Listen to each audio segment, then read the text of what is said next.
Assalamualaikum warahmatullahi wabarakatuh. Ikhwan fillah.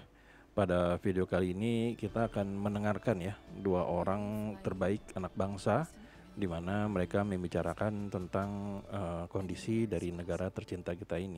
Nah, pada video kali ini mereka akan membicarakan tentang adanya potensi korupsi, mega korupsi mungkin ya.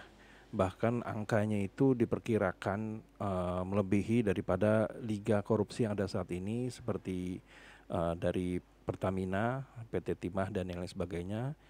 Nah, kali ini bakal kemungkinan besar andaikan diselidiki itu bakal ada potensi mega korupsi di Indonesia. Nah, apakah proyek apa yang dimaksud? Kebetulan kita mendapatkan narasumber yang luar biasa.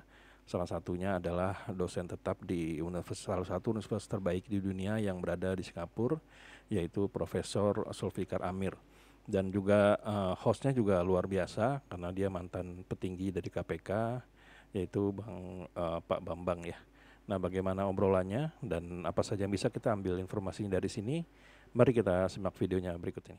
Katanya sih kemarin Pak Basuki minta penambahan ke Bu Sri Mulyani, tapi saya nggak tahu, belum ada, saya belum mendengar ada approval, persetujuan atau dari Menteri sudah Keuangan itu. Ya kan. Lalu kemudian muncullah berita bahwa IKN mendapatkan anggaran sebesar 48,8 triliun sampai 2028. Jadi selama 4 tahun ke depan. Tapi ini kan masih janji, Mas. Belum ada duitnya. Iya. Masih janji, ya kan? Dan namanya janji kalau di Indonesia itu baru terlihat terpenuhi kalau memang sudah ada duitnya gitu. Iya. Masih 1 detik sebelum dikasih pun masih belum bisa kita pegang gitu kan. Iya. Dan saya menjadi semakin skeptis dengan melihat kondisi fiskal pemerintah saat ini kan.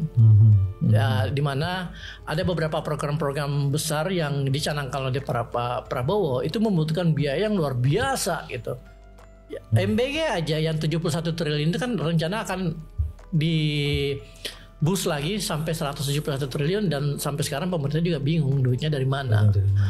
Nah, belum lagi ada Koperasi Merah Putih yang katanya 400 triliun dan Antara ngambil 300 triliun dan sebagainya gitu.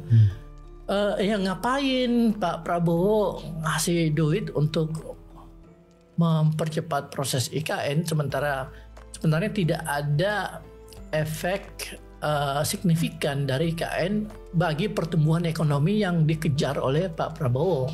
Yes. Ada beberapa sih yang menarik. Kalau benar Pak Prabowo ingin mewujudkan ketahanan pangan, apakah IKN bisa dipakai sebagai pintu masuk atau program yang bisa membangun ketahanan pangan?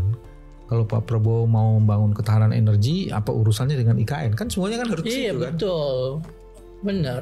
Jadi IKN itu tidak bisa ke kiri, tidak bisa ke kanan, tidak bisa maju, tidak bisa mundur. Udah stuck di tengah, Mas. Iya. Iya kan, jadi apa yang kita lihat di sana itu sebenarnya udah menjadi sebuah monumen dari sebuah kegagalan paradigma pembangunan yang salah gitu.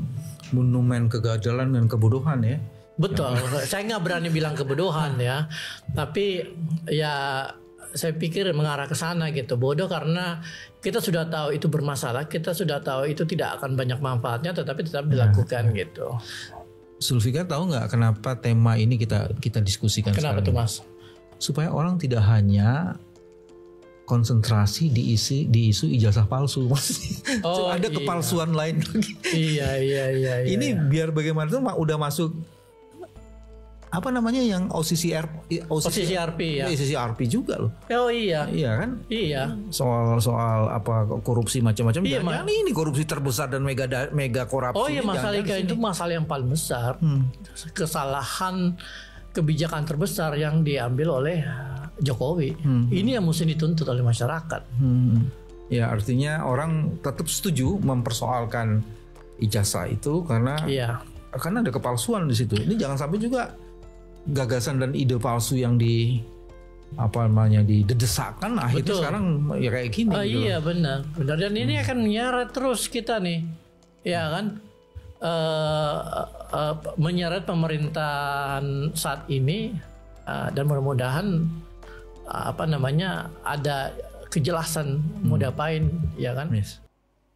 Ya itulah tadi obrolan antara Zulfikar Amir dan Bambang Wijayanto, di mana mereka melihat kalau IKN ini memang sangat bermasalah ya.